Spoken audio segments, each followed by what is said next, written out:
तुला माहितीये का आता आपल्याकडे इतका कमी वेळ आहे. आदित्य आणि साजिनीचं लग्न करायचंय 4 दिवसात. काय 4 दिवसात लग्न करायचंय? तू पण सांग नाही. एक मिनिट राहिलं. आता हे लग्न थांबव. आता हे लग्न नाही होऊ शकत. आदित्यसाठी साजिनी तूच पसंत केलीस ना. आता सत्य कळल्यानंतर हे लग्न मी नाही होऊ देऊ शकत. आदित्यचं जर का लग्न होणार असेल तर ते पारुशीच होणार. पारूस या घरची सून होणार. दादा बस.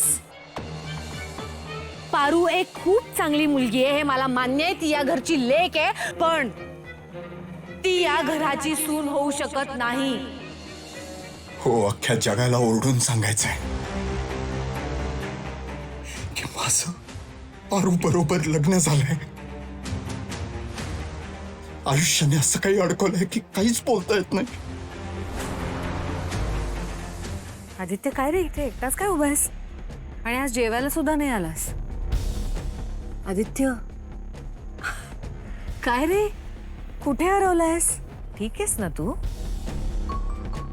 या सगळ्या गडबडीमुळे दडपण आलंय का तुला? मुळात मला सांग तू खुश आहेस ना? सगळे खुश आहेत ना.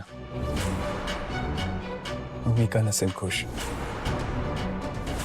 तुझ्यासाठी, तुझ्या सगळ्यांच्या आनंदासाठी, सुरक्षेसाठी काही करेल. तुला माहिती ना मी तुझ्यासाठी काही करू शकतो.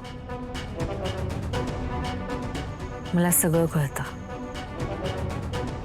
त्या तुझ्या हसऱ्या चेहऱ्यामागचा तुझा रिकामा आवाज पण ऐकू येतो मला. आदित्य खरं सांग किती तुटतोयस आत्मा? मला सांग असं काही आहे का मनात जे तुला बोलायचंय सांगायचंय? हा ते खूप वेळ निघून गेली आहे. खूप उशीर झालाय. चल धरून झोपूया. आदित्य थांब. तुझी घुसमट बघून मला त्रास होतोय. मला सांग फक्त माझ्यासाठी तू साखरपुडा नाही तर डायरेक्ट लग्नाला तयार झालास ना? आई, लग्न काय साखरपुडा काय काय फरक आहे त्यात? तू म्हणशील ते सगळं करायला तयार आहे. आदित्य अरे लग्नाची घाई करण्याची काही गरजच नाहीये. आधी आपण साखरपुडा पार पाडू.